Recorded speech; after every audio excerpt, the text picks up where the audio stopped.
Okay. Greetings, family. Not everyone, first of all, I want to say I appreciate you guys even taking that next leap and step, into investing into, your journey, because that's really what it is. You're investing into your own personal journey. And I just want you to look at me more as just a friend. That's all, just a friend. I just had a few mentors, a few peculiar men along the way in my journey, some yogis that don't eat, meta yogi that subsided only on urine for close to a year. It made me question a lot, so it really just look at it as a friend. I'm just passing on some sacred knowledge. And right now we're in a day and age, it's called the information age, right? And you could really get bombarded with so many things. I mean, like, you type in on Google, you go on YouTube, you on social media, and this person saying one thing, this other person saying one thing, and where do I fit in? Like, where do I fit in when it comes to this? And what really is the truth? Like, there's different truths now. There's layers and levels to the truth. But what really is the foundation? Okay, what is the core principle of spiritual understanding while we live on earth? Because that's what it is. This, remember metaphysics. Okay, this is not just a masturbation for the mind. This is metaphysics put into application in earthly life. Okay, so that's what's really important. All right, so now I'm going to start off with, you see here, I have the primordium. Remember, I ended the last class saying that what? The average human being on earth incarnates with only a small portion of their soul, 3/5. The Gnostics say that we only incarnate with a 3/5 of our soul.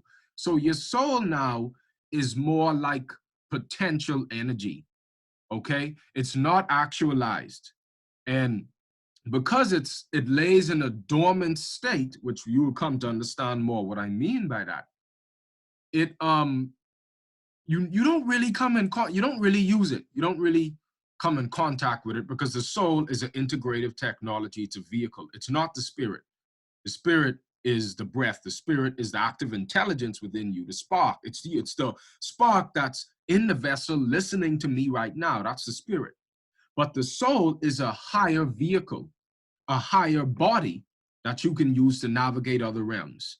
That's why the Egyptians called it the Ka body, okay? Basically saying that the Ka body is the vehicle that the higher self uses to descend down into matter, okay? So let's get to the primordium. The human solar body of light is the single greatest creation of the universe.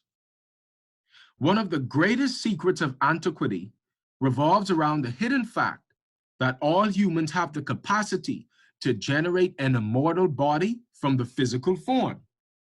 Hundreds of thousands of masters from antiquity have completed this transformation. For centuries, millions of people have died to protect this great secret. In many ways, this world has become a prison for human minds and souls. The prison has one purpose: to prevent all of us from realizing our full potential in developing a fully functioning body of light. The human body of light resides within each of us in a dormant form called the primordium. The primordium is an immortal fetal being that exists within the lower part of the body, just under the umbilicus. The primordium draws its energy from the solar body of light, which exists within the primum region of the sun itself. Each and every one of us has a solar body of light residing within the sun. Okay, this is from a a book. It's very difficult to get this book. It's called the Secrets of Solar Rejuvenation, all right, by Michael DeGianti. All right, I think I paid like $200 for that book, you know. But to occultists now, 1 second, family. I forgot I have to send the link to 2 more people. All right, right here. Send it to the, make sure that the brothers here in Freeport get this link in. All right. I see someone sent something in the chat. I don't know why the chat's not popping up. You see? You said cut off there. Okay, we still have the recording. You guys are seeing everything all right? I hope so. So let me. Yes, yeah, seeing everything. Good, and okay. So let's just get back into it. And let me see if I could pull up the chat now. No, it seems like I can't pull up the chat while I have the PowerPoint open. So it's no problem, family. If you want to chime in and say something, you know, it's no problem. But for me to close the PowerPoint, open the chat, you know. So if you have any questions, it's no problem to just unmute your mic and ask, you know. So let's get into it. Now, the primordium, that's what occultists call the soul. When you look up in the dictionary what primordium means, it means dormant and inactive cells within the body. Okay?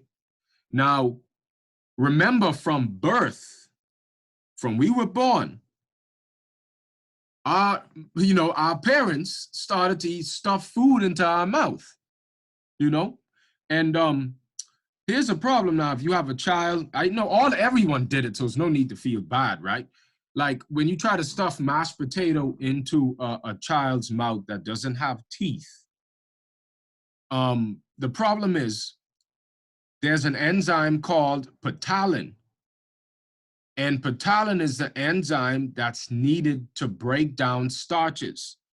But starches are digested in the mouth. The parotid glands that secrete the saliva, though that's the saliva, in the saliva is where the ptyalin enzyme is.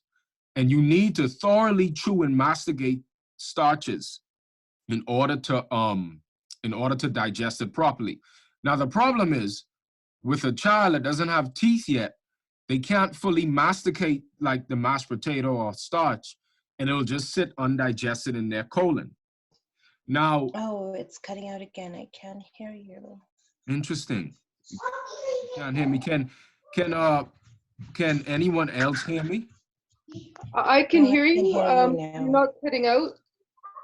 Okay, so I'm not sure if that's maybe it's my connection. Yeah. Yours, because I'm not cutting at all. Okay, so Deborah, you can hear me fine. Okay. Yeah, no issues.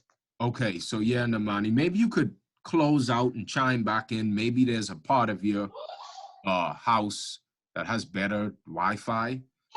Okay. So just hopefully you could get good connection. So yeah, like I was saying, the undigested food sits in the baby's colon.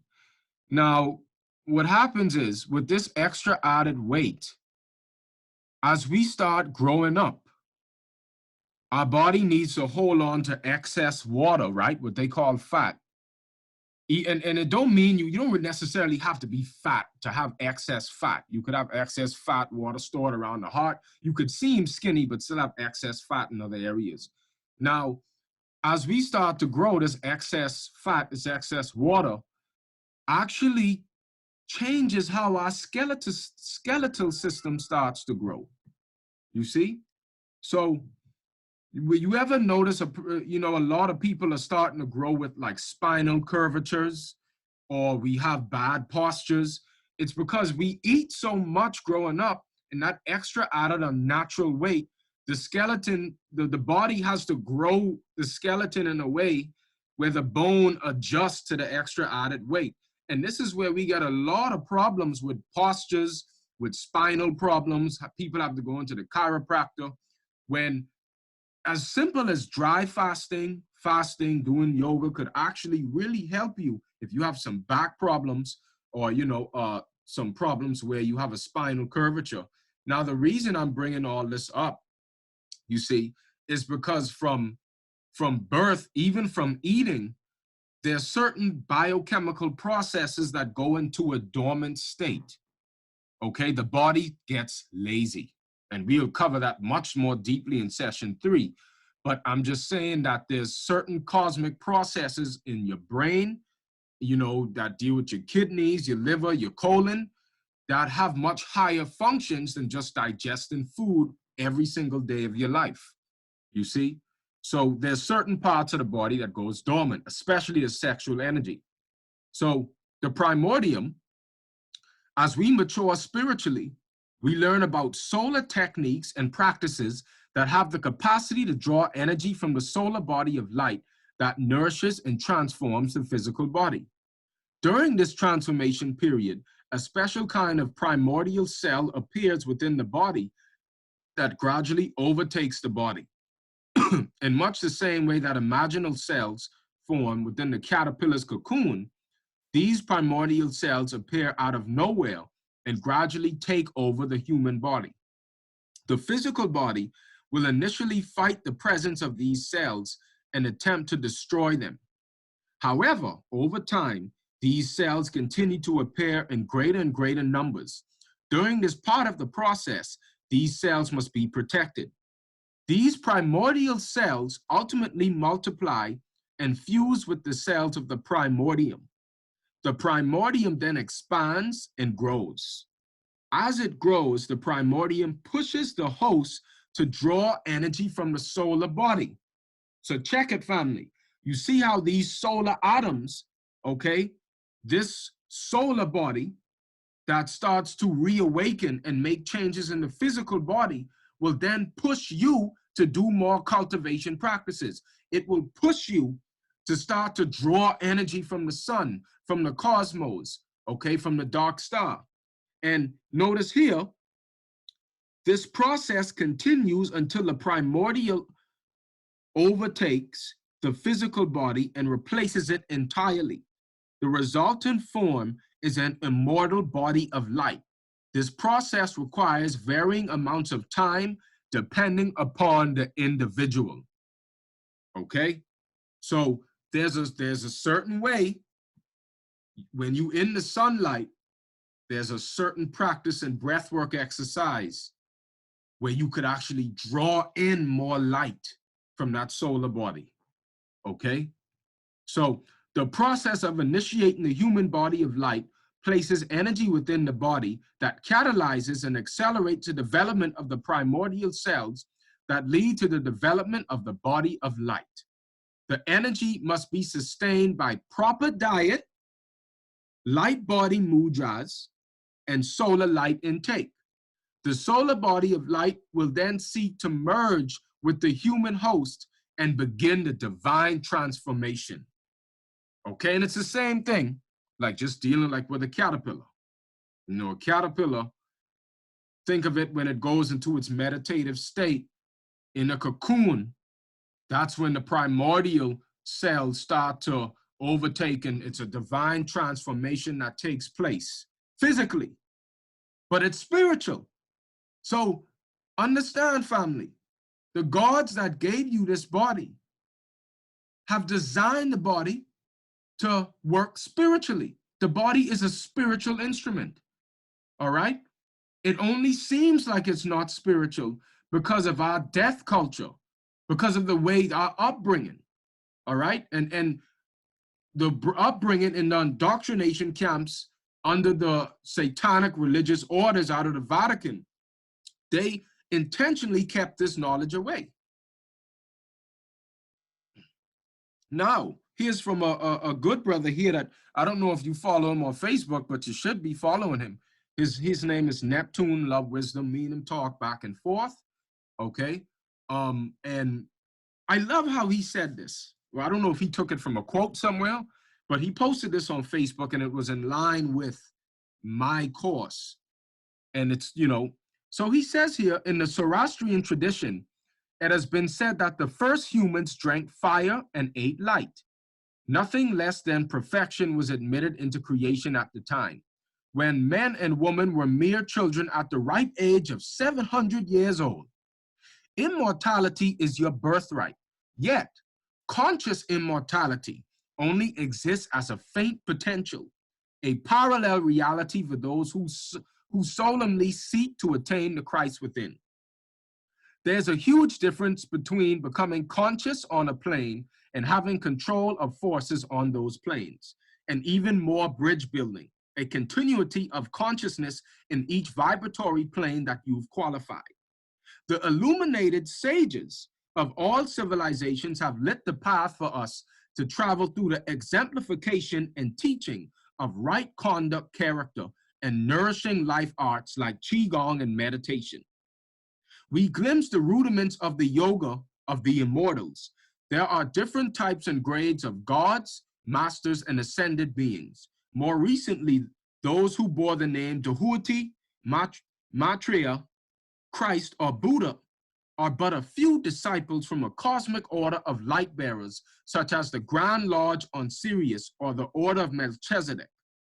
Through the backward flowing motion of going from number 5 to number 1, certain genes turn on in the DNA, and we come closer to those superhuman realms from which we descended.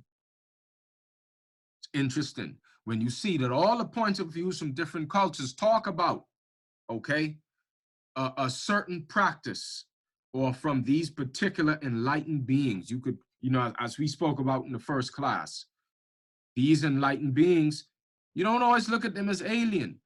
Some of them literally have figured out through dedication and practice, whether it was through a series of incarnations, they've been gifted long, incredibly lifespans where they were able to learn different cultivation practices through thousands of years of practice, all right? And then these immortal beings do bestow their cultivation knowledge to only a few disciples probably every decade. You see, it does exist. It does exist. And the more you go deep and do your research, you realize that there's something much greater that lives in the human being that's been swept under the rug. So here's another book, all right? We're threading it together, okay? Theodore, this is Harold Waldwin Percival, okay? This is from the book Thinking in Destiny. I highly recommend that you add this to your library. All the books in here I suggest, I want you to go and get, all right? So he says here, in every age, a few individuals do find the great way. They do conquer death by regenerating and restoring their bodies to the realm of permanence. But this is an individual and private affair of each such doer. The world does not know. Other human beings do not know it. The world does not know because of public opinion, and the weight of the world would be opposed to it and would hold back the doers who choose to regenerate their bodies and restore them to the realm of permanence. Before a human will even agree to the idea of a way to a realm of permanence, he will have to become estranged to the concept of an ascent of man or evolution. That is, that man, with his great gifts, has ascended from a mere speck of matter. On the contrary, he will have become convinced of the descent of man from a higher estate to his present low condition in a perishable human body. To the next. Same book. Generally, in the mysteries, sacrificing animals was a degenerative representation of a disciple sacrificing his own passions, which the bull or goat symbolized. Human sacrifices were a degenerative misrepresentation of giving up of one's human sexual life for a regenerative life. But these inner meanings of what became brutal, noisy, and sensuous displays were lost. So notice, family, that what we see as a tribe or as a cult, whatever you want to call it, a religious order that sacrifices animals, a satanic order that sacrifices humans, this is just, as he said, a physical degenerative expression of what we're supposed to do within. You see, if someone starts to become celibate, meditates, and knows how to move the energy up and down, that is a form of a self-sacrifice, okay, of let's say the sexual life, the sexual what they call animal generation. You see, you actually now start to use that sexual energy to rebuild your avatar and to use that fuel to catapult you into higher realms, so where you could actually start to navigate the dream realm. You will have more lucid dreams. There's certain inner meanings will start to reawaken in you from even past lives, where you will start to remember certain things that you already know. All right? So as we continue from the book Zodiac and the Salts of Salvation, another great book, the ancients were not primitive men. There was never a first man, nor a primitive man. Man, Mim Alf Nun, the abbreviation, when I say man, I mean in male and female principle. Man is an eternal verity, the truth. Truth never had a beginning. There was never a time, family, where you did not exist. You are a part of the always was. Okay? So think about it. If there was a time you did not exist, you wouldn't really be here today. You wouldn't be here today. So understand, there's really no first man. And we have people that talk about the first indigenous cultures on Earth, but that doesn't really hit home to the core cosmic truth that there never was a first man. We are representations of an eternal cosmic force that decided to break itself into different quadrants. So we have created a beautiful challenge for ourselves. The friction to transmute from the lower imagined state has given purpose. Instead of living in perfection forever, eternal peace is also a prison. Beloved, peace is only recognized when it's disturbed. Matter is the disturbance. It is the chaos that helped us to find our own divinity. So what we call evil, there is a metaphysics to the purpose of chaos, you see? Because if you just was laying in perfection for all eternity, how would you ever grow and learn from that? How would that even be a meaningful life? You're following me? That's why there's a saying that peace is only recognized when it's disturbed. And another saying is that God descending into man is the manifestation of the divine question, and man ascending to become God is the manifestation of the divine answer.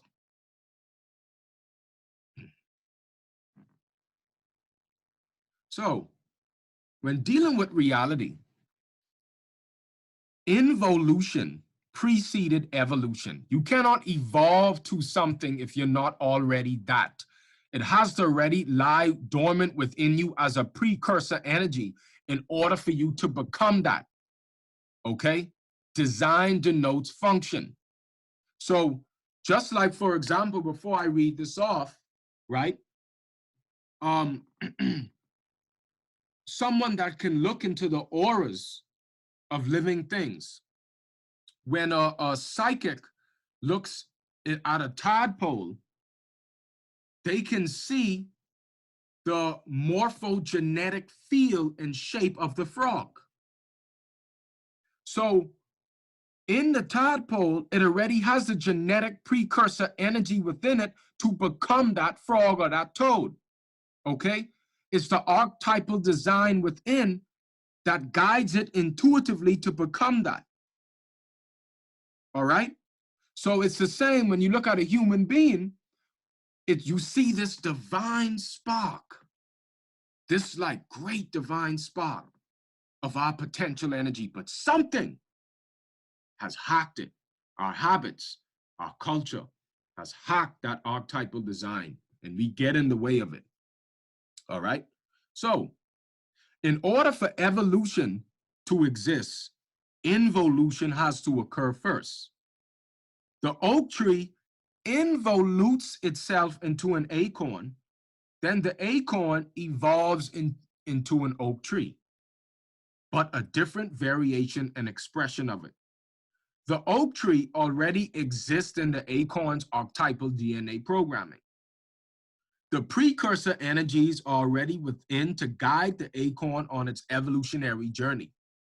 It's no different from us. We fell from a perfect ancestral sexless body. And I can prove this, family. Study the spermatozoon, and you will realize that the undifferentiated germ cell that we grow from is sexless at first. Don't they tell you that? The minute the sperm penetrates the egg, the first thing that manifests is a sexless egg, a sexless ancestral archetypal body. Then notice as the embryo starts to gestate in the womb, then it goes through a series of modification, mutation, variation, and division until it becomes male or female in the womb. The fall from our original avatar reveals itself in our original germ cell before the involution into our male or female body took place. The ancestors lived through you in the harmonics of the blood of our DNA. The guidance is encoded within us. It's just a part of the design. And remember, in the same way that your great-great-great-grandmother, her smile from thousands of years ago, you could have a great-great-great-grandmother, her smile could resurface on your face. And you wouldn't even know her. But guess what? Hereditary, it's passed on to you. The body knows who you are. It knows what you are. And the original language, everyone is talking about the original language, Sanskrit, Medu Neter. The original language is the atomic language, the atomic intelligence, the cellular consciousness. The body knows who you and what you are. And if you allow it to awaken to the Akashic records, the cellular consciousness will start to match your higher self. So, reality isn't really a creation. See, this is where the creation story is a myth. Nothing was ever really created. Because, understand, reality is more of a condensation. When you look at the clouds, and you look at how from the clouds, precipitation happens, and the air precipitates into water. Now, if you freeze that air, that water, it turns into ice. Okay? So we're like frozen aspects of a less dense, eternal, primordial energy. So reality is a precipitation of eternal cosmic forces. Atom represents the hydrogen-based atom that condensed from a higher reality, which can only be seen in this condensation process. The physical world is a precipitation, just as steam, the higher reality, condensates or precipitates from the clouds into matter. Creation is a condensation, and the Bible is a book of an arcane science or astrotheology of how man understood principles of the universe. Okay, it was a correlation between the macro and the micro. You see?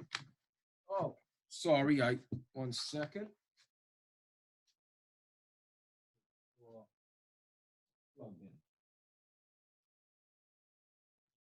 All right, 1 second, family. Okay, we good. Oh, it took me right back to the beginning. Sorry about that. So, going back to where we are. Reality is a condensation and precipitated from the like almost like a much higher, what's the word I'm looking for? There's certain words that don't exist in the English language for cosmic processes, but I know what I'm trying to say. So I'll get back to that. Let's continue into the slide. So the conglomerate of all human beings is the grand mind of the absolute. Collectively, we are the absolute. The higher frequency bandwidth or the higher wavelength we all fell from had to dilute itself to get more meaning out of it. So it split itself into different variations, using these variations as a feedback mechanism to come to know itself, because it does not know itself. Yes, the absolute God is like a baby, a child, and human beings are used as a means to answer certain questions. Just as the tree reveals what's inside the seed, it is man that reveals what's inside God. The person looking in the mirror is the student, and its reflection is the teacher. Matter is the reflection of spirit, and matter provided us with the friction that was needed to test out our own divinity through temptation. Divinity that has never been tested is not divinity at all. Continue.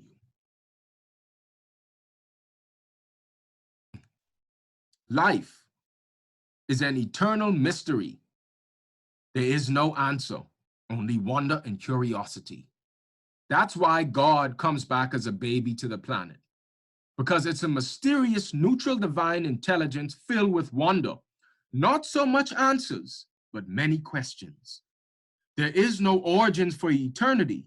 Man gives God the illusion of having an origin, so it can gain knowledge and experience of itself instead of just being one thing. It condenses into many things in order to express this passion of wonder like the energy of a child. This is why Jesus said, in order to enter the kingdom of God, you must be like a child. A child is symbolic of an energy. The infant you see that comes out of the womb is only the physical expression of what houses this energy, being the vessel. So what we're saying is that, remember they tell you that there's a eternal, there's a knowing, there's a part of you that knows everything. But understand, family, before you incarnated on a planet, before you had a vessel or body, you had this knowing, but this knowing was only kind of like as a concept. You only know it as an idea or concept. You didn't really experience it. So like, for example, if you want to become a fighter in the UFC or an electrician, it first comes in your mind, right? Or you have the thoughts or visions in your head of you fighting in the ring, of you, oh man, I know I'm capable of doing that. But you only know it as a concept. For you to go and experience it, you needed a vessel, a body, a planet, somewhere to ground yourself, right? So now you could actualize that idea and feel the idea experientially, okay? So what we call incarnation or earth and anything that's physical, it's an experiment for you to manifest a concept that you have internally that you came with, but to experience it. Because knowing it only as a concept was not enough. Now, there's a bunch of ancient symbols all over the earth, right? You look at the pyramids, you look at Stonehenge, you look at all these different places, right? Now, these are commonly known ones, are ancient Egyptian Kemetic symbols. We have the all-seeing eye, which represents the pineal gland, right? Which a lot of people is coming to know about the pineal gland, the first organ, the spiritual eye, right? Next, we have the seed of life, the flower of life. Now, what this represents is natural law. You see, natural law and this, and if you ever get the book, The Seven Hermetic Principles, right? That will, you could see here, this represents the cosmic order, the natural law that humans must obey. You see, and from here is where reality grows off of geometrical patterns and symbols. Because there is an engineer, there are engineers that do build planets and stuff like that. You see? Next, we have the honeybee. The honeybee is symbolic of it's not a parasite, it's more like a producer. The ancients looked at the bee, gave a high respect to the bee because the bee would pollinate the plants. It would, it would help to grow food. It would help to grow nature, So the bee was a symbol of a nurturer, a high intelligence.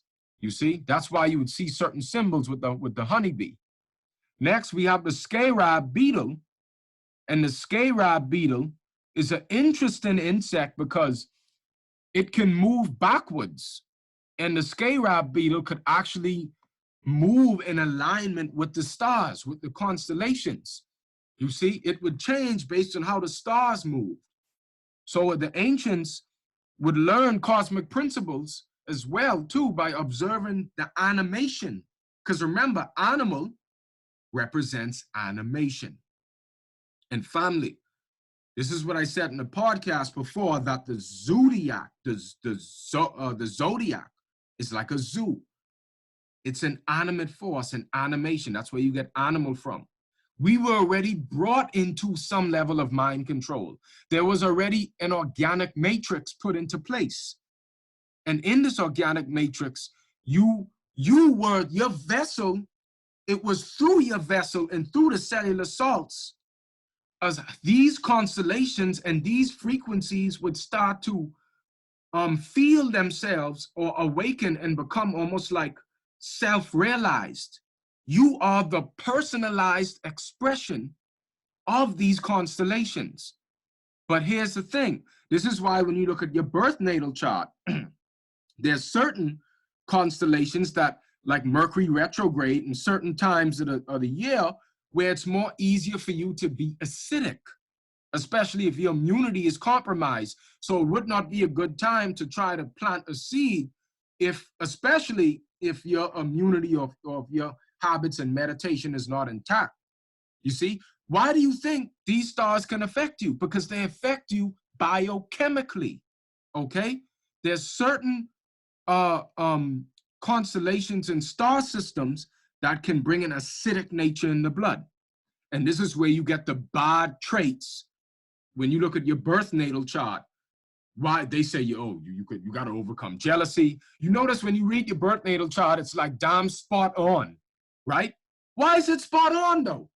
Like, you mean to tell me that these character traits was something downloaded into me? So you following me? So there is a program that you already download in the organic matrix. So it is a level of mind control. But what the Vatican and what the Rothschilds and Illuminati did, the fake Illuminati, they created a synthetic matrix, a synthetic mind control, okay? Now, where you had to overcome the dream within the dream. You already was put into an illusion. Then they create the illusion within the illusion, and now you're working under their structure, you see? But regardless whether the Illuminati was here or not, right, the dark Illuminati, you still had to overcome certain traits, you see? So that's why there's a 13th sign of the zodiac called Ophiuchus. And the 13th represents the spark inside, the one that guides the 12 systems. That's why 12 disciples, you have Jesus. You see, notice they put 12 months in the year. 12 disciples, 12 zodiac signs, 12 systems of the body, 12 cellular salts. But it's all to do with you. Notice when you go into a hotel, they take off the 13th number and all. They skip the 13th number. They go from 12 straight to 14. Why is that? Because they took away what the 13th meant. The 13th represents the alchemist, represents the energy master, the one that ascended beyond the programs, even of the constellations, and now guides these forces because they cultivated enough energy, and now they're not subservient to outer worldly forces, and now they can move beyond the program to cultivating their own worlds. You see? So a reason, again, when you look at the 12 disciples followed Jesus, the 13th, the one. The 12 zodiac representing the 12 cellular salts, the 12 systems of the body. When you have these 12 cellular salts in the right proportion, the body is properly hydrated. You see? Because remember, salts allow for the sustenance of water, right?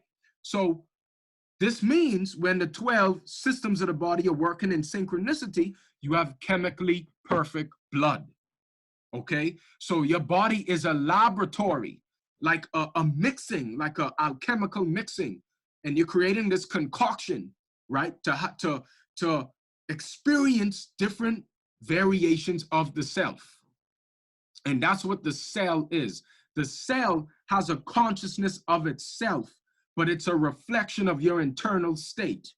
And through the cellular consciousness is how you experience the lower parts of you or the higher parts. But there's no such thing as the lower self or higher self. That's all make-believe. But through the cellular consciousness, through your atoms, based on your internal state, you can allow it to reflect the higher parts of the spirit or to experience the lower underworlds.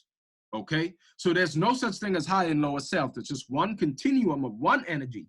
And what you're doing is you're fine-tuning that frequency and that energy to have different types of experiences. Holler if you hear me on that. All right, let's continue. So all ancient symbols like the Ankh, cross, swastika, spiral, wings, all seeing eye, scarab beetle, honeybee, seed, flower of life, tree of life, star of David are archetypes that represent cosmic principles of a higher being or sine wave that permeates all living things. It is the trickling down of hidden light attempting to reveal itself to itself by growing and harvesting a temple to use this vessel as an intermediary between two worlds, two polar opposites. The temple is a sort of lens for this hyperspace entity to see many different layers of its own mind. This is the divine intervention, the alchemical transmutation where both worlds, spirit and matter, both polar opposites, interface and mix within man. Okay? So, even here with the Star of David just represents the yin and the yang, the male and feminine principle. It ain't got nothing to do with no David or no Jesus or no religion. It has everything to do with you. So here, the top here, right? The pyramid or the triangle pointing up.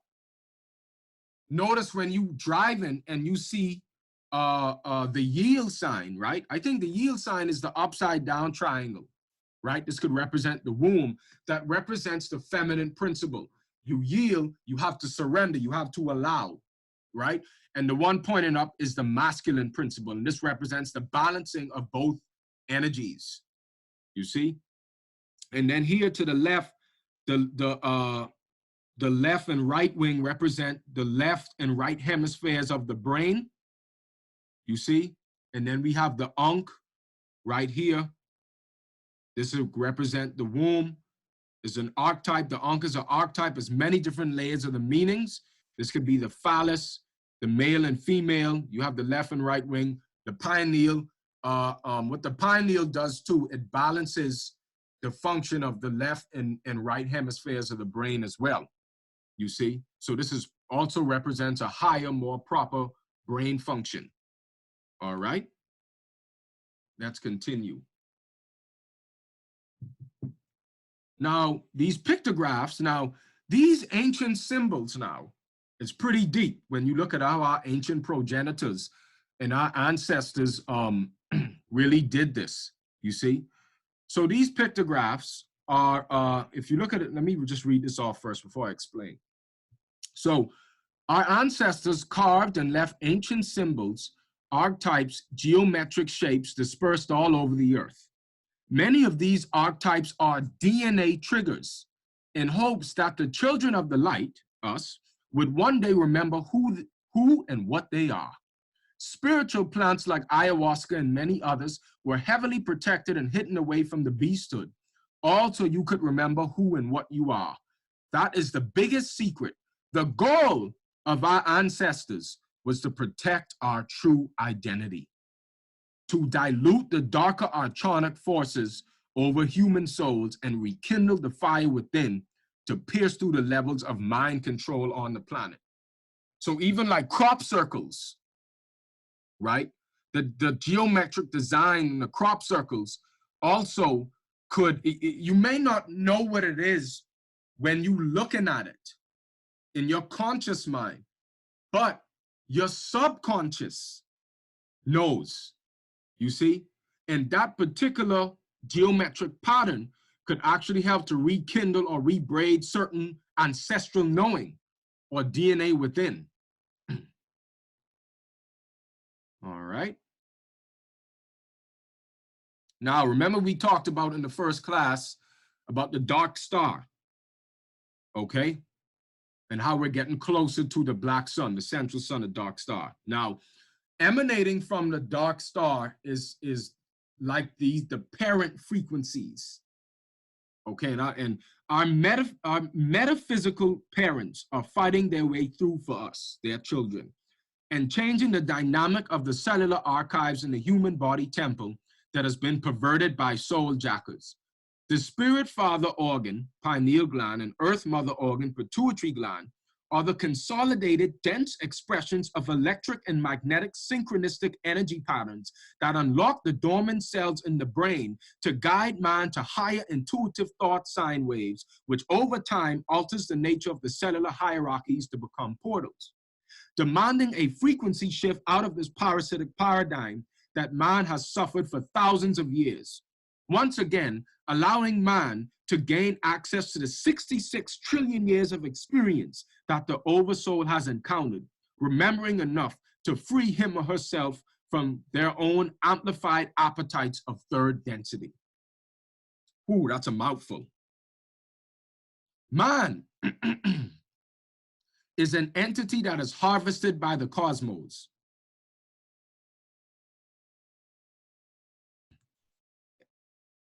Okay, man is an entity that is harvested by the cosmos.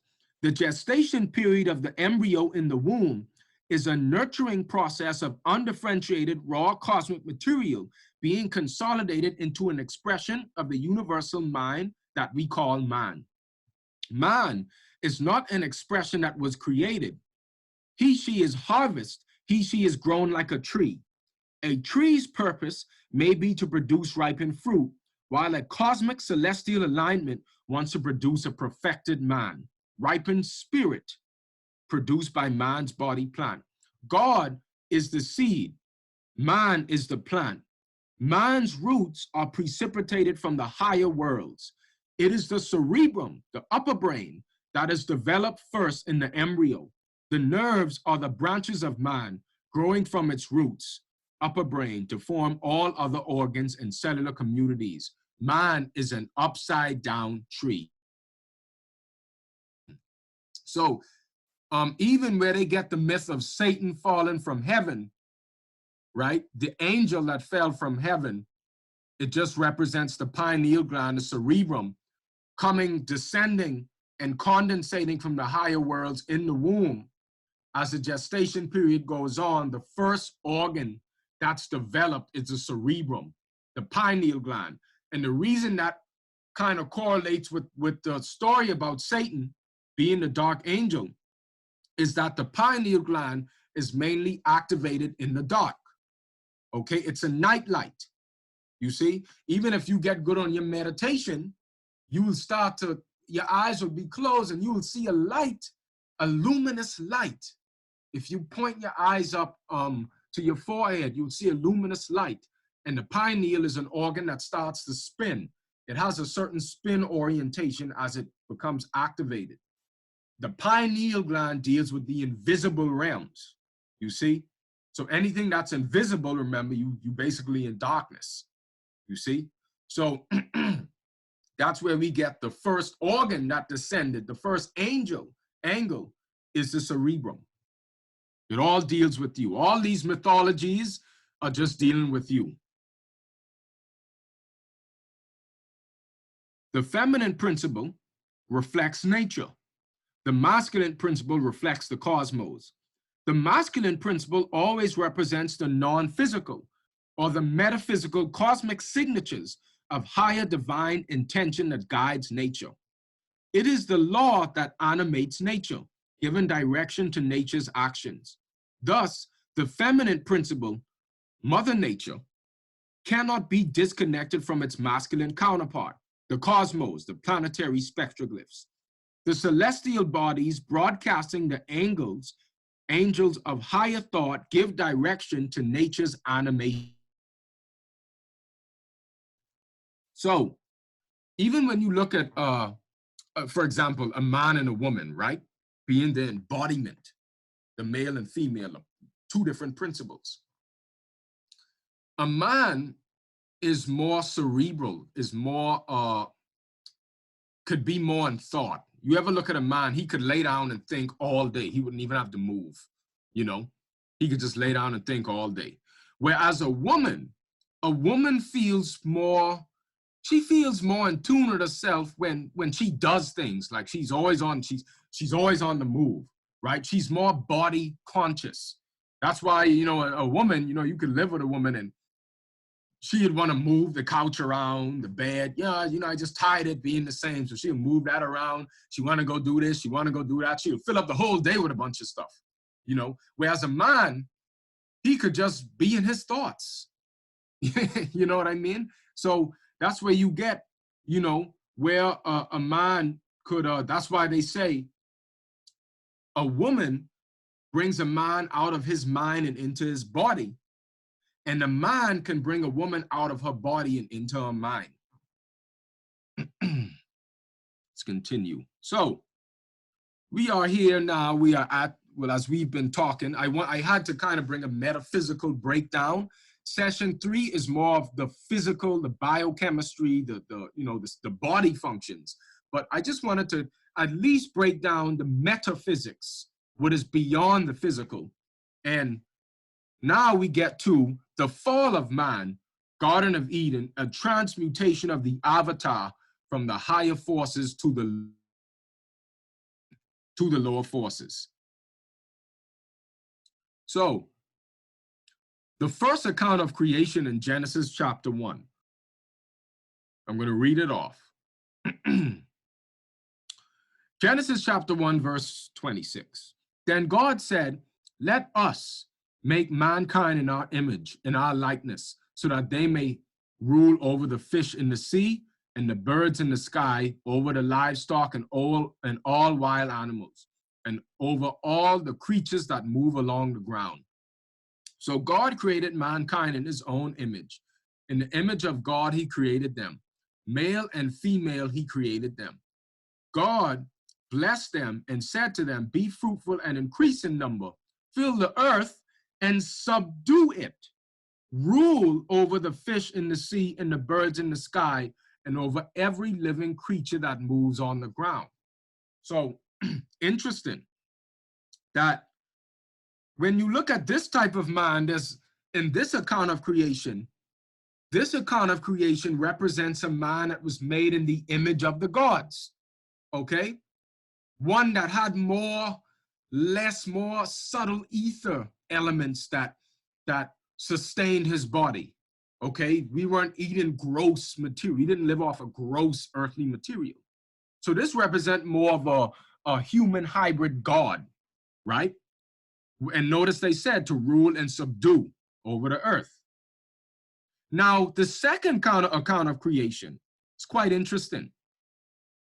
It talks about, this is the account of the heavens and the earth when they were created, when the Lord God made the earth and the heavens.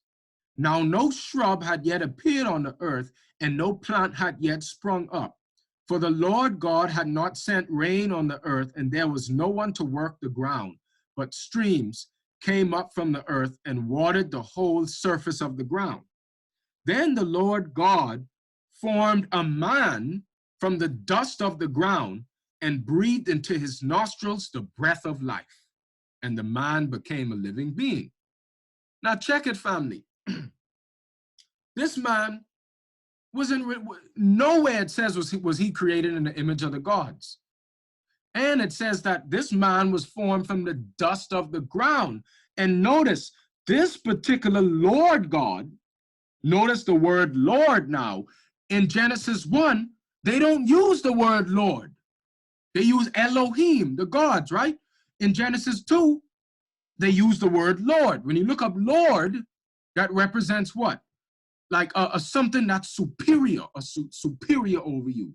Even the Cabal call themselves the Lord McAlpines, you know, Prince Charles and the Lord, you know. So understand, family, this type of man was seated for a different purpose. This was the animal man. Maybe if you heard about the accounts of the Anunnaki, where the Anunnaki created a different type of man. They met man here already. When we go back to the first account of creation, this represented our ancient progenitors. They call them the nomos. We get more deeper into them actually in session 6. You know, I'm not going to cover that too much at the moment, but here represents a man when they saw that there was no one to work the ground. So wait a minute. There's no one to work the ground, so I got to create this man that's formed from the dust of the ground, more earthly material, right? And notice this man couldn't even navigate the earth and rule the earth like that. He had to kind of be confined to one space. Hey, you got to stay in this garden. Don't eat the tree of life, you know? So this man was meant to even be kept ignorant to an extent. So, you know, there's 2 different accounts of creation, but what this also represents, if we take out the Anunnaki and all of that creation story out of it, this represents a mutation of our avatar that took place. So, there are 2 different accounts of creation. The first account of creation talks about human beings having dominion and rulership over the earth and all living things. The Bible also states that man was made in the image of God. These were godly creatures walking amongst the earth. This description is a different type of being. The second account of creation describes a fall or a transmutation process occurring. This man was not made from the heavens, but made from the dust of the ground, made from more denser, gross material than the first account of human beings. So, the second account represents when we fell into sin, right? Represents a genetic mutation of our archetypal DNA, of our cellular consciousness. Our cellular consciousness had to adapt to the cataclysmic events that took place on Earth as well. There were wars between the gods. There were many wars that took place, certain bombs that were dropped. So back in the day, back in our meta history, the earth had a canopy over it, and it had the perfect environment. We didn't even need to wear clothes back then because it was perfect. But when these wars started to take place, and these cataclysmic events, they started to change the nature of the ozone layer. They started to break the layers of the canopy, so there's certain UV lights and certain harmful rays that started to come from the earth that, you know, that at one point the canopy kind of protected us from. So with the Netaru, the gods, the ones that really seeded the God DNA in us, they actually were the ones that taught us different types of skill sets, like how to farm, you know what I mean, hydroponics. They taught us how to use garlic. You know, we didn't really ingest garlic, but how to use garlic to put it over the skin to stop, to reduce the harmful effects from the radiation that was the pollution that was going on. and they taught men and women how to clothe themselves. So there was a particular clothing for men and there was a particular clothing for women. Since our bodies were not prepared for this cataclysmic event, we had to make changes. And over a series of events that took place as we started to have children, a genetic mutation, the genetics started to adapt to the changes of the earth. So the second account of creation in the Bible represents a genetic mutation. The definition for mutation is a random change in genetic makeup. Since these mutations occur in the germ cells that can create gametes, the mutation can be passed on to offspring. The quality of the elements of the earth can affect the integrity of our DNA. An environmental agent that causes a mutation is called a mutagen. Okay, so there were a lot of mutagens that were on our planet at the time. Okay, a mutation occurs from the outside in due to nature forces. We are all mutants from an original design. So you see, family, all of us are hybrids and all of us fell from an original design of how an indigenous human being used to look. And if you were to take a look at how your ancestor looked before the fall, you would be scared shitless because they would look like probably would look like an alien to you. They would look human, but at the same time, there would be some different features about them, you know?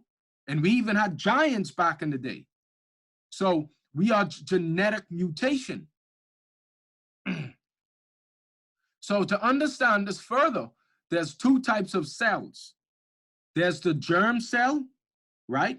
There's two types of cells in the body, main cells. The third cell is stem cells, but I don't get into stem cells right now. So the germ cell, cells that create reproductive cells called gametes. The somatic cell is any body cells that are not involved in reproduction.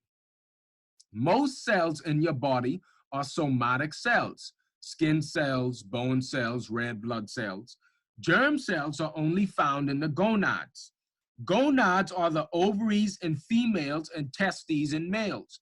Females make gametes called eggs, and males make gametes called sperm. It is through the germ cell that the human species or any animal lives on. The germ cell is the immortal cell, the propagation of the species. Germ cells are vital in the concept of reproduction in organisms, such as in humans, as this type of cell can explain how we can evolve. However, one must know how to create a pregnancy so that the forces can get to work on the germ cell. So family, this is not an opinion. This is not, none of this, this is not pseudoscience. We know that the germ cell, the sexual energy, the germ cell is immortal because that's how we have children. That's how every animal continues to propagate on the planet for thousands, if not millions of years. And that's how we as human beings would not be here today if it was not for the germ cell. So there is something inside you that does not die, that does not age, okay? So another thing too, brothers, you could be 65 years old and you could seed a younger woman in her 30s and you could cultivate and have a whole new baby. But they tell you aging. So wait a minute, you're aging and dying, but yet there's a part of you that can create a whole new body? A whole new infant? So there is a part of you that does not age, okay? That is not pseudoscience. So two types of cells. When a mutation occurs within germ cells, it is called a germline mutation. Germline mutations affect every cell in an organism and are passed on to offspring. When a mutation occurs in a somatic cell, it is called a somatic mutation. And again, family, the somatic cells are just the body cells, all right? We as human gods have descended deep into the thresholds of third density through what is known as germline mutation. This is how we got trapped in the physical realm, through this cellular consciousness. Yes, we are mutants. That's what the fall of man represented, a mutation of the original germ cell. A mutagen is any chemical or physical agent that causes a mutation in an organism's DNA. Due to pollution, world wars, emotional traumas, and somatic addiction, we had a mutation occur within our germ cells. This is called germline mutation, a gradual process towards the entrapment of the physical body on earth. So Old and New Testament, when you connect it all together, right? Testament in Hebrew, testa means body, ment means mind. The Old Testament in the body refers to the old body and mind that man lived in for thousands of years, being controlled by animal demon cells, parasitic cells. God killing millions of people in the Bible is an allegory for the millions of cells we kill because of our lowered nature and unnatural addictions. The New Testament refers to the new body and mind that is of this age, the Christ body, being freed from animal cells that tax the eternal reservoir of precipitated spirit in the form of fluids. We have a chance to now become the gods of our body and mind, ultimately making us the rulers of this kingdom once again. I am ready to ascend. So, once again, somatic cell is any body cell. And remember, somatic cells are just an adaptation. They adapt to the environment, they adapt to the mind, they adapt to intention, to emotions. So this changes. We could change the somatic cells based on our habits that we pass on for future generations. So if we started to have natural diets, get into cultivation, eat less, learn more about, the higher parts of the faculties of the spirit in the body, our germ cells, remember the germ cell, the sperm and the testes and the ovaries are just the higher expressions of the blood. They're just products of the blood. And when you raise the harmonics of the blood in the body, the germ cell starts to raise. And that's when we start to, in the future, produce much higher quality children and geniuses. Okay? So here, okay, the germ cells represent the higher self because that's the immortal self. That's the party that don't die. You pass that on to your child. That's how you allow for the germ cell is a technology. It's like a primordial soup, right? Think about it like that. An ocean, a primordial soup, and when it's cultivated in the womb with the male and female counterpart, that's when a big infinitesimal implosion happens, and it's like this portal that opens up, and then this soul incarnates, makes a decision. Okay, if is this the lifestyle? Will these parents or will this particular time on earth be suitable for the desire or emotion or thought that I want to experience? Now you can raise the harmonics of the blood, and if you and your partner get together in celibacy, okay, and understand these spiritual principles, right? Where you be celibate before and you allow the body to rebuild the germ cell and then impregnate after a few months on a natural diet, all that stuff, right? Then guess what? You have raised the harmonics of the germ cell, both in male and female, to attract a higher order ancestral being. Okay? So a monk from back in the day, a higher order being would be attracted to that harmonics of that germ cell, of that portal, and they'll be like, okay, this body that's going to be incarnated through this womb will be more spiritually in tune than the other billions of bodies that just creating fucking demons. That's the problem. They only teaching us how to cultivate demons. And that's why the elders in this community here in Freeport, in Bahamas and all over the earth need to stop talking shit about the youth. Y'all cultivated us. Take some fucking responsibility. And that's the problem without this knowledge. You see? So we cannot look down at our youth if that's the low level of energy that we cultivated them from. How much people are, you see how much brothers and sisters you see here cultivating out of love, out of higher understanding. It's out of lust. And we surprised as to why this shit goes down in our community. The number one reason we have hell on earth is because of the misuse and abuse of the sexual energy. Number one reason. So the germ cells represent the higher self, the will to evolve and progress. The germ cell is the light body inside the avatar. Woo! All right, remember that. Without the germ cell, there would be no species on Earth. No more humanity would exist. We use the germ cells as animals. However, there's another practice where we can use these cells to perfect the avatar to immortality or longevity. Within these cells are our superpowers or spiritual gifts. The somatic cells are the intention carriers that mirror the environment, thoughts, desires of the spark inside the body. Somatic cells can die and be replaced every time you think you create an atom. Since the somatic cells make up most of the body, the goal of the spiritual alchemy is to allow the germ cells to do its work on the avatar through conservation and energy cultivation practices.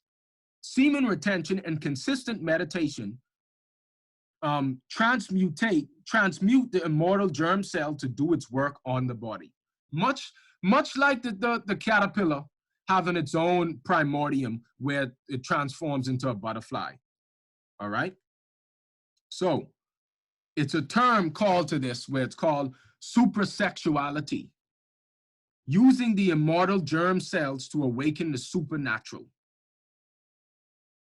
The birth of the Superman, and this is from a good brother, Samuel Anwar. I got him as a Facebook friend.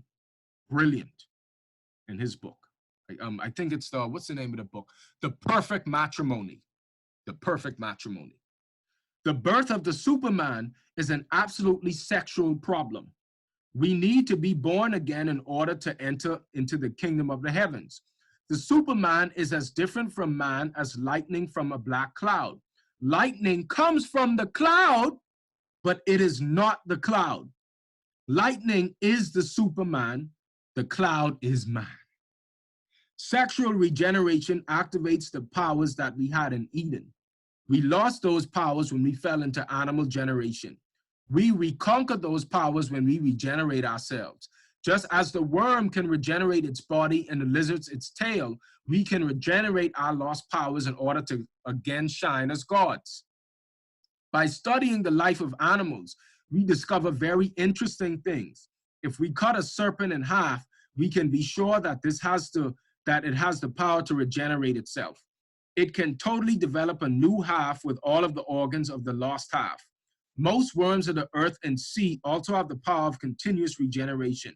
The lizard can regenerate its tail and the human organism its skin. The power of regeneration is absolutely sexual. The human being has the power to recreate him or herself. Man can create the Superman within him or herself. This is possible using sexual power wisely. We can recreate ourselves as authentic supermen and superwomen. All right? Now, the Superman, and to the woman in here, don't worry, we get to how you lose your sexual energy. It may not be like how men could use it through sperm and stuff like that, lose it through sperm, but we'll get to that. The Superman is not the outcome of evolution. So check it, family. The Superman is born from the seed. Remember your soul seed? Your soul is your freaking germ cell. That's what people don't understand. Your soul is your sexual energy. The Superman is the result of a tremendous revolution of the consciousness. The Superman is the Son of Man mentioned by Christ. The Superman is Adam Christ. Evolution means that nothing is still. Everything exists within the concepts of time, space, and movement. Nature contains within itself all of the possibilities. No one reaches perfection without evolution. Some people become better and the vast majority terribly perverse. This is evolution. The human being of innocence, the paradoxical man of several million years ago, is now, after much evolution, the man of the atomic bomb, the man of the hydrogen bomb, and the corruptive man of peculation and crime. Evolution is a process of the complication of energy. We need to return to the point of departure, sex, and regenerate ourselves. The human being is a living seed. The seed, the grain, must make an effort so that the Superman may germinate. This is not evolution. So you see, again, evolution, family, does not always mean that you're like evolving, like you're going into a better state. Like, for example, when our bodies become immune to certain viruses and immune to certain polluted areas, what the body does is the body will weaken itself in order to tolerate that poison. That's what happens. It doesn't strengthen itself, it weakens itself. It loses its life to accommodate that poison and makes the adaptation to prolong its life in that poisonous environment. So when someone says evolution, we could evolve, but evolution could just mean you just adapted to that damn environment, and your body just is more tolerant of poisons. That's why if you have two different sets of people where like one that's cleaner, right? If he's sitting in the hospital, let's say he's sitting in the building, and you have someone that is filled with toxic waste, their gut is filled with backed up with bowel waste. If let's say a virus or an airborne disease, whatever, is in the building, the cleaner person will have an instantaneous reaction right away. They'll sneeze like immediately and start coughing. Because why? Their body is cleaner, so it's going to work more actively to get it out instantaneously. Whereas the one with more of the toxic waste, they may not sneeze immediately because their body's so filled with waste that already have a high toleration for poisons. So what will happen is that person may not cough or sneeze till maybe the next day or maybe even a week later. And they may not correlate with where it came from. You see? So people will look at the healthier man that's sneezing like, oh man, he's sick, when he's much more healthy because his body has an instantaneous reaction. He has more nerve force and more nerve energy. Okay? So, from Montauk Chi, women lose little sexual energy through orgasm, but instead lose it primarily through menstruation and childbearing. The sexual guidance and exercises presented are being introduced plainly to the Western public for the first time. For thousands of years, Taoist masters taught these secrets only to very small numbers of people in the royal courts and in esoteric circles who sworn to silence. Master Chi presents three main practices that women can use to cultivate and enhance their sexual energy. And look this up, family.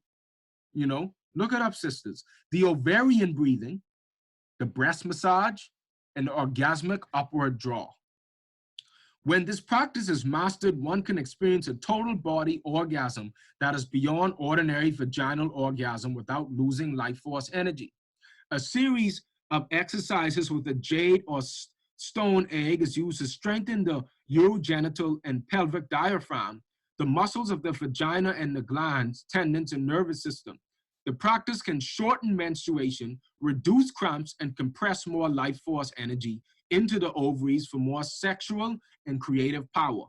These exercises lend themselves to titters by the uninformed, but in fact have been successfully practiced for thousands of years to enhance the potency and pleasure of the woman fortunate enough to know about them.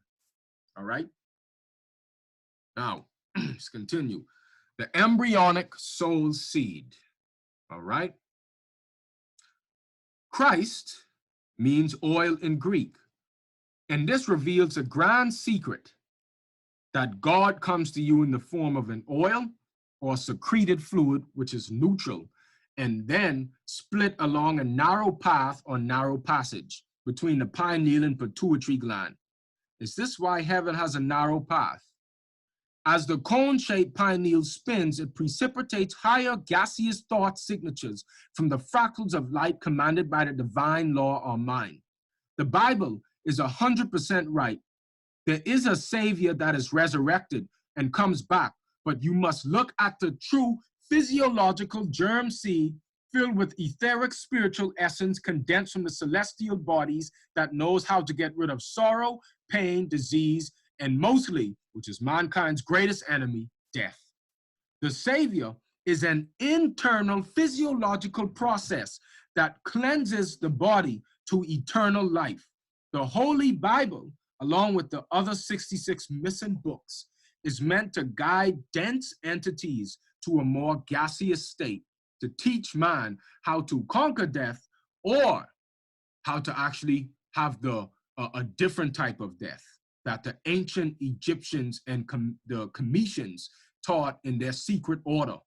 And I have a good representation of it in this slide. They taught a different type of death. It's not like the one that most human beings experience. All right? So, now you remember in the church when they say give the tithes back? That's true. Got nothing to do with giving no fake ass money, fiat currency though. That's make-believe money. All right? Just as much as how the Vatican has make-believe power.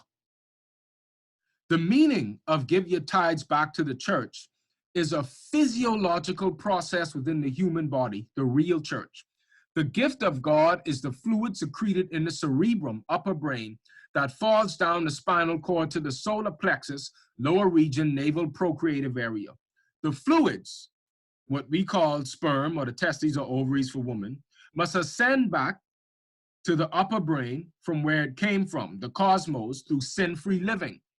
The 7 deadly sins eat up and consume the celestial fluid, not allowing it to ascend, therefore making man a parasite within his own church. At least 1/10 of your real money, soul, brain fluid, must be given back as feedback to the Most High cerebrum in order for God to continue to guide you to the highest form of intelligence on the earthly plane. Man is a bridge between both worlds. Man is the mixing, the alchemist of creative expression, but he can only be a good alchemist based on how well he conserves this gift. Or as the church says, how much tithes he gives back to the real church with his real money. And what's the reward, you ask? It's a brain power that resembles a God in the flesh. So you actually start to wake up the higher functions of the brain that are currently dormant. You start to wake up neural pathways, okay? And it takes biophotonic germ cell life force energy to wake this back up. So, when we say man is a God, it is not a mere speculation, neither is it an opinion. For it is a universal truth within man's archetypal DNA programming. Our very species index and cellular archives is a living proof of such an abstraction. By studying the occult anatomy of the universe and the anatomy of the human body, the seeker discovers that the most profound truths are only found within. There are higher intuitions that can be accessible to man through cultivating habits that conserve the holy divine fluid secreted by his or her brain that originate from the cosmos. However, this vital elixir that is essential to man's ascension can only be grasped and used in a certain principle of disciplinary living.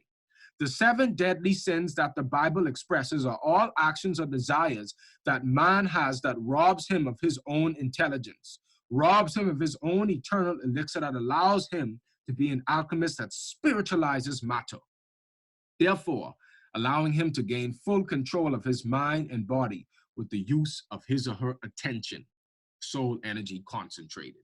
So you are here, beloved, to spiritualize matter. And that's what you do. When you learn how to conserve energy, you are spiritualizing your avatar into newer and higher heights. So, to account for creation, we become dual in nature, having a light body, soul, and an earthly physical body. So remember, I said what? We have a physical body and we have a soul, a light body. The soul is a body, okay? Again, it's not the spirit, it's a body, it's a vehicle, it's a technology, okay? So understand that. The soul is not intelligent in and of itself, but the soul is a technology that intelligence uses to make changes on the avatar to make matter intelligent. Okay, let me say that again. The soul is the integrative technology that where we house liquid light in order to make changes on matter, on the animal cells, in order to raise the intelligence harmonics of the functions of nature elements of matter. So we become dual in nature, having a light body, soul, and an earthly physical body. The knowledge of how to feed the light body was soon forgotten, making man succumb to the lower forces, living as intelligent animals. Man now has more animal cells than God cells, cells of light, solar cells. The somatic cells of the body are the cells that are responsible for renovating the human temple due to the current habits of man. When a want becomes a need, you actually change the mind of your cells and the way they function. The cell can never be reprogrammed. They must die and be replaced with another cell that has a new conditioning. Man was never a part of the animal kingdom. We are a degenerative expression of an original, highly spiritually advanced race. We have degenerated due to the somatic appetite, robbing us of our vitality and perpetual cycle of youth. Okay? And again, they only taught us how to feed the physical body. Why do you think Jesus said, man cannot live on bread alone? He's talking about physical food. He's talking about matter. Bread is a symbol for all physical food. You cannot live on bread alone. There is another more subtle energy, the ethers from the sun, from the cosmos, that even emanates from the earth in the breath, that feeds your light body. And that's what actually really sustains you, you see? And the more energy you lose, okay, the more you succumb to darker forces, all right? That's why Judas will always betray you. Judas represents the lower appetites of the physical realm. Jesus represents the higher self. Talking about you. So in the occult physiology of solar carbon entities, there is a fire within, chained to the earth by the unnatural living of man. The gift of the cosmos given to man is concealed within his or her solar plexus, your lower dantian, his lower regions. Originally, hell means to be concealed, and the cosmic intelligence is not coming back to our brains, okay? It's just sitting down in the underworld. All right, and the lower tail, the seat of Satan. That's why they call the tail of the vertebrate, your spine, the seat of Satan. The energy is trapped and it's concealed there, chained. Again, another analogy for the two different types of cells. Due to incorrect thinking, emotional traumas, world wars, addictions to denatured foods, our somatic cells have intense cravings for food and sex. Food and sex are the biggest obstacles towards a spiritual life. The somatic addiction to the physical plane robs the body of its vital essence every day. This is why the Christ was crucified between two thieves. The germ cells, which represent the light body, are being constantly consumed by the surrounding somatic animal cells. These cells can act as parasites, stealing the joy out of life through instant gratification. So you see, Jesus representing the germ cell, the light body, these representing the somatic cells. And when you have a lot of cancer cells, when you have a lot of, remember, cancer cells have a very low in enzymic activity, have very low chi energy. So they cannot really do much, create much neural pathways or do much cosmic processes to help awaken certain dormant spiritual acuity senses in the body. So the light body is surrounded by germ cell, the germ cell, the light body, is outnumbered and surrounded by animal parasitic cells that just consume life. They just consume the life force to where eventually you wither away and die. So what happens is, since you didn't figure out the secret or didn't learn how to actualize the sexual energy within, you then get with a woman and then you have animal generation and you pass on to a next body to see if then they could figure out the game. Because this is a game. The cosmic game is in figuring out this secret. Congratulations, this is the fucking secret, okay? So next, we have when the somatic cells of addiction give instructions to the germ cell, this is matter dictating to spirit.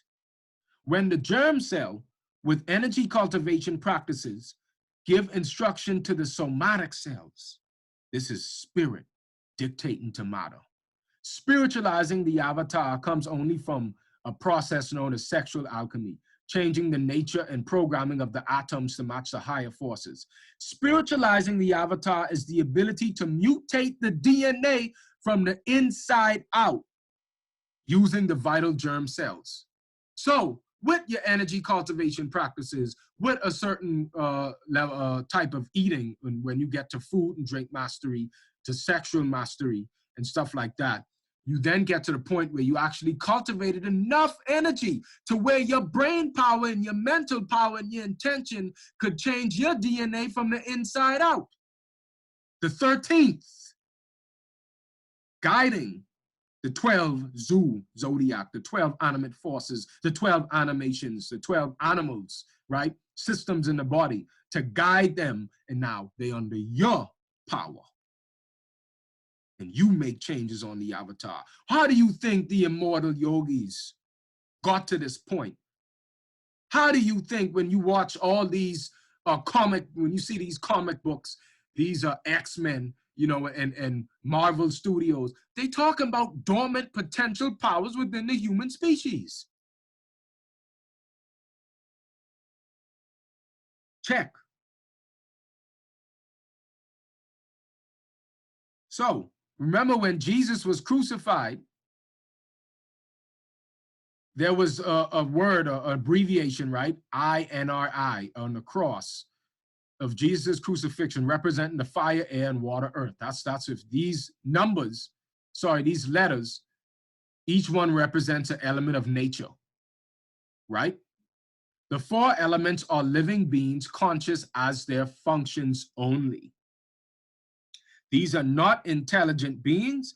They are the 4 senses of the human body. Fire is the sense of sight, water is the sense of taste, air is the sense of hearing, and earth is the sense of smell. These living beings are horrible masters when dictating to the spirit what it wants. However, they are also beautiful servants when spirit dictates to them. Jesus dying on the cross is symbolic of the higher self being nailed and controlled by the senses of the human body. These beings can seem to be like demonic overlords and express as parasites in the body. You must tame the monster and ride it on its back. All right? So there's a spiritual pregnancy, family. Remember, how do we activate the germ cell? Through a pregnancy. Pregnancy is a word or label put on cultivation. It's much like when you plant a seed in the soil and it cultivates and sprouts. That's a pregnancy for nature forces, cosmic forces to do the work. So again, if the germ cell does not have a true pregnancy, it isn't really cultivated. It doesn't cultivate a new body. Doesn't this make sense, right? This ain't pseudoscience, because a germ cell, if you cultivate it in the womb, it cultivates a whole new body. But what about if you cultivate a new body of your own that's less dense? That's the light body, that's more the etheric body, that you can grow. You could grow that body off of this physical body. So all physical matter represents the feminine principle. This is why we usually say Spirit, Father, and Mother Earth. Nature elements are conscious as their function. Matter only responds to intention and reflects that intention. Matter, disconnected from the light of intelligence, becomes evil and becomes parasitic. Addiction circumvents intelligence. Matter without light only seeks stimulation. You following me? Matter disconnected from the light of intelligence only seeks addiction, lust. It's a sinful life. The big belly on Buddha represents a spiritual pregnancy that is supposed to happen in both men and women. With celibacy, or the practice of tantric sex and meditation cultivation practices, we give birth to the soul seed. However, most of the human population has a reoccurring spiritual abortion. The higher forces attempt to pregnate us any chance it gets towards regeneration of the seed. But we don't have the knowledge. We didn't have the self-knowledge and how to actually go about doing this. So here in Qigong meditation and Eastern medicine, this is the life force energy. They have 3 different names to it. When it's down here in the sexual, in the gonads, they call it Jing. And as you raise it up, it converts to Qi. And raise it up to the upper dantian, it converts into Shen. Okay, now Shen is a very powerful word when you understand what it means in Chinese ancient tradition and indigenous. Okay, so you see principal energy, life force, spiritual energy. Now, what am I saying? Remember I said that the ancient Cometians, even the Rosicrucians, I mean, even the ancient Israelites, the ones that really know the secrets, not the ones that loud on YouTube and stuff like that, no, that really know the secrets. Spiritual energy, Shen. Check this out. The practice of transforming the sexual energy into Qi provides the foundation for spiritual practices. After identifying this type of concept of conversion, the ancients observed that conserving or restoring Jing energy could promote a longer and healthier life. They continued to refine Jing into Qi and finally into Shen, a sheer spiritual energy. This process of cleansing of the internal organs of trapped energy converts negative emotions into something else and is the basis of internal alchemy. By restoring your organs to their state of love, joy, gentleness, kindness, respect, honesty, fairness, and righteousness, you have successfully transformed your sexual energy into refined Qi.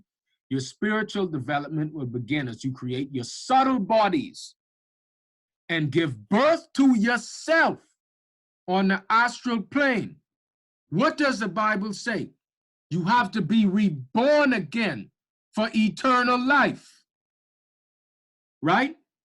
You are creating a subtle body. You are creating a subtle body with the proper knowledge.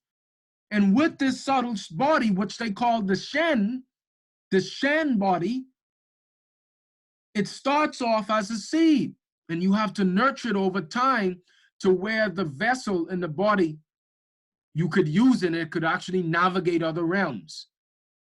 The birth of self. Giving birth to the self is the goal. Awakening that part of oneself which perceives and acts freely, independent of space and time.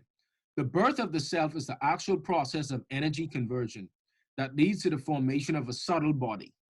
Woo! A formation of a subtle body. So it don't start off as a subtle body. You got to look at even with your physical body. It started off as an embryo. And then when you left your mother's womb, you still couldn't navigate the physical realm alone. You still needed assistance in parental energy. Okay? Then as you become an adult, you could navigate the earth and do as you please. And what do you think about the dream realm? When people have lucid dreams and they talk about entities assisting them. You know why why people talk about entities assisting them is because you still a child. You still need that assistance. Your body ain't strong enough. You think a 3-year-old could travel the world? No, it needs its parents. It needs its ancestors. It needs the parental guidance. So a lot of times when people talk about beings coming to them and helping them, that's the parental guidance, because now you, my friend, are waking up to the more real world, a dream realm, okay, and where you could actually navigate that. But you need to have a strong, mature, subtle body. But you got to cultivate it here. The subtle body is being cultivated here. You think that the gods created this just so we could stay trapped here? How do you think we got inventions? How do you think Nikola Tesla traveled to different dimensions? Nikola Tesla even had a wife. He was celibate. How do you think he did that? He cultivated that subtle body. This is the secret here with dealing with inventions. To raise yourself up, to really bring some higher ideas here to solve some damn problems and solution the collective part of humanity. All right?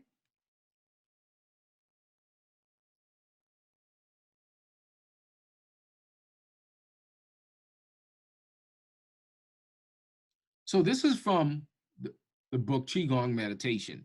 And then again, it talks about nursing a subtle body, right? You become a mother, regardless if you're a man or woman. You maternal, you got to nurse that etheric subtle body, that soul body. So here, let's get it, right? So when it is said to nourish your Shen, it means nourish your brain. As we discussed previously, the original nourishing source is your Jing. This Jing is then converted into Qi, which is led to the brain to nourish and energize it. In Qigong practice, this process is called Wang Qing Bu Nao, which means to return to the Jing to nourish the brain. Now you have grasped a clear idea of Jing, Qi, and Shen. You can understand how these three treasures interact in Buddhist and Taoist Qigong practice. Next, we will explain the Taoist and Buddhist training procedures of how to use these treasures to reach the final Tao of spiritual enlightenment. So look at what they say, family. After more than 1,400 years of meditation training and accumulation of experience, both Chinese Buddhist and Taoist societies agree that in order to reach the final goal of enlightenment of Buddha, you must follow 4 necessary steps of training. All right, I see someone unmute their mic. Anyone have a question? Oh, I see that's you, Jamal. You have a question, okay? I'll mute you, just let me know. All right, so again, number 1, A, refine the essence and convert it into Qi. So the first step, look at what they say here.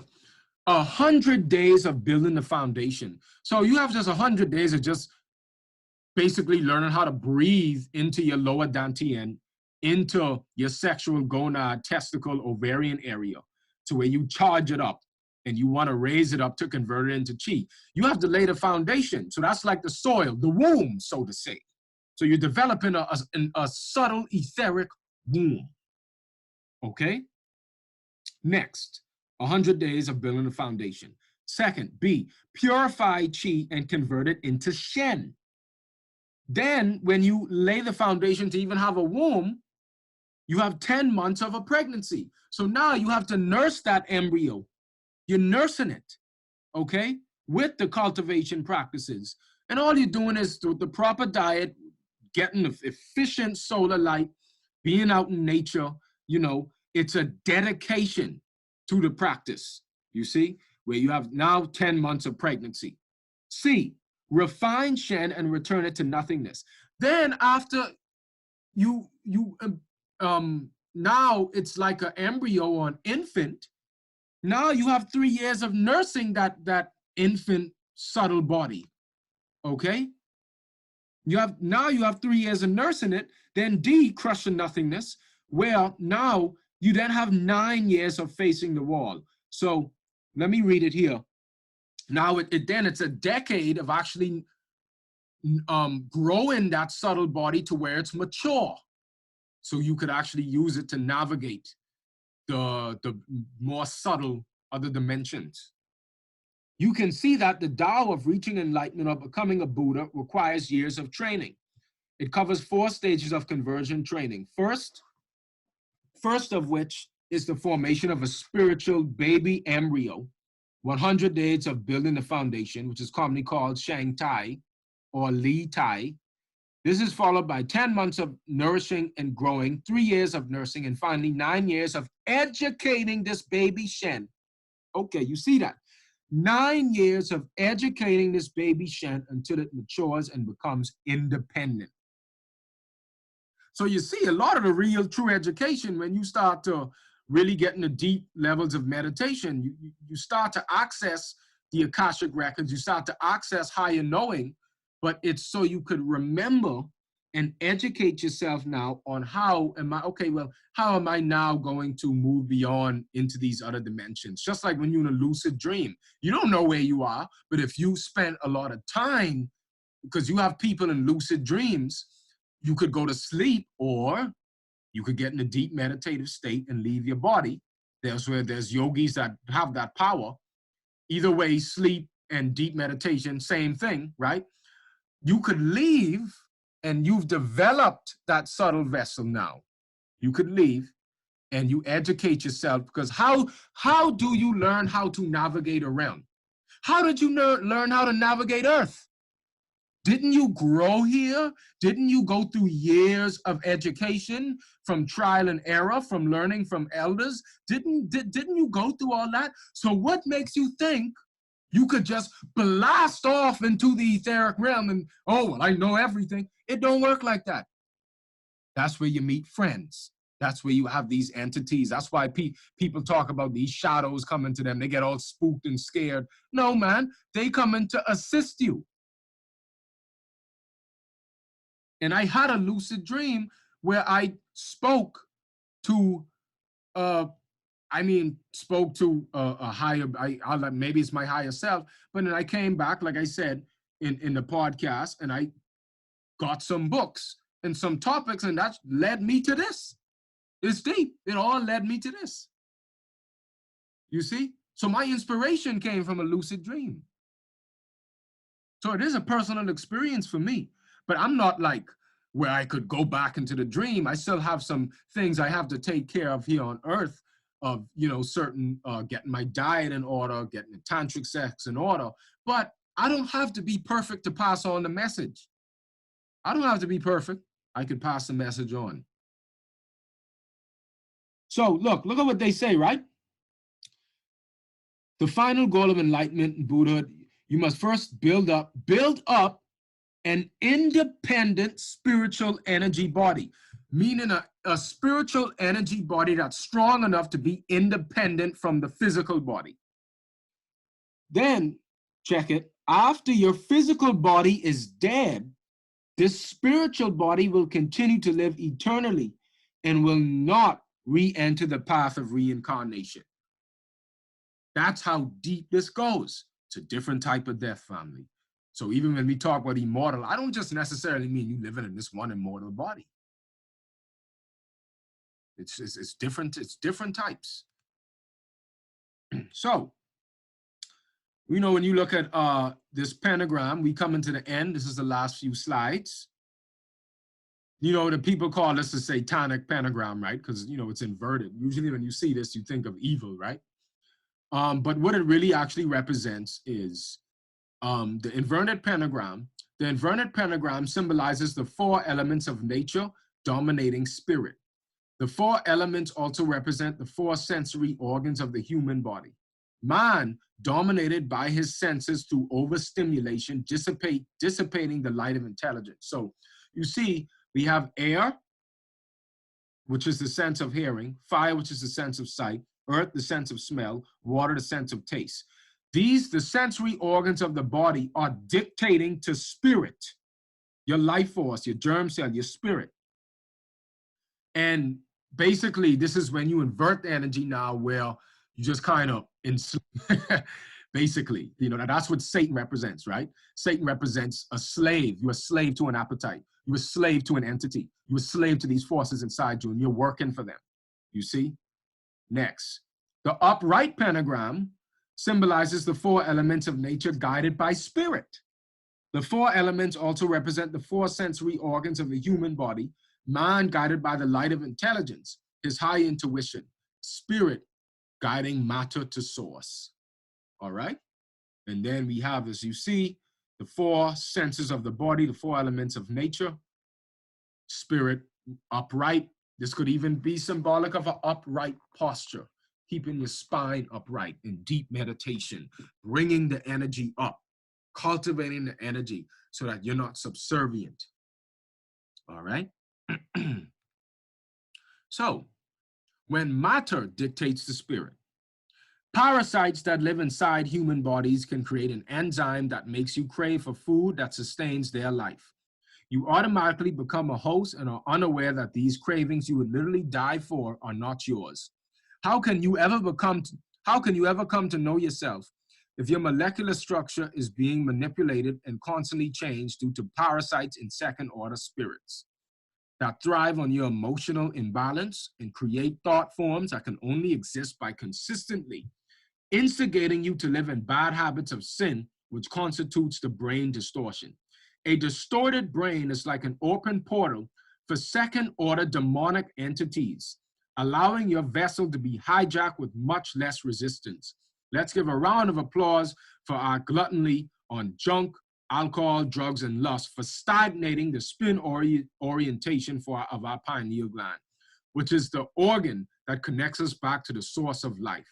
The calcification of the pineal makes us more susceptible to spiritual manipulation. There's a war on consciousness. You just can't see it. So, family, the parasite is the end result of preceded residual thoughts changing the bioterrain, therefore changing the behavior of the cell. And with that, I say, Hotep, Namaste, all those good spiritual words, right? You know, this was the second session, suggested readings. And you see the reason I separated per week. Now, in the future, I might do it every 2 weeks if these classes get longer. But every week, to let it marinate. You go over the recordings, and then, you know, I also have suggested readings too that you should look into. Like I have here, God, Man, the Word Made Flesh by Washington Carey. We have The Great Red Dragon by Hilton Otema, The Art of Sexual Kung Fu. You could find that PDF, just type in PDF on Google. And then The Code to the Matrix by Savan Bomar. Okay, those are some pretty good books, pretty good suggested readings, because Savan Bomar even brings up the Anunnaki and stuff like that. And I'm sure, I don't know if some of you even, you know, he's kind of known Savan, you see. So the next session is August 10th. Wait, sorry, fam, I did not change the date. It's actually just next Sunday, whichever date that is. It's next Sunday. So the next class is the disease is the redeemer. Disease forces the sufferer to learn. Disease is a language of health and should be embraced and not feared. This class is, please don't eat anything heavy. This class is probably usually about 3 to 3.5 hours long. It's a pretty long class because we cover this was more of a metaphysical class, but that's more of like the anatomy of the body, right? So anyway, like I say, hope you all enjoyed the class. We you know, any questions y'all have, you know, you could even shoot it in the chat or whatever. Deborah Namaini Jamal, if you guys could add Telegram to your phone, you know, we have we actually have a group chat with everyone that took this course. It's about 43, 44 of us, you know. So if you could download Telegram, and James, I already have you in there since you had Telegram, you know. So, you know, and that's why the reason I have the group is because in the future, you know, I want us to kind of host some meditations, do meditations together, you know, after the class is done, because after this semester, I don't know when the next semester will be. I got a lot of things I can be doing. I got a lot of other obligations. So this might be the last semester for a while, though I'm not sure, you know. So anyway, anyone wants to chime in?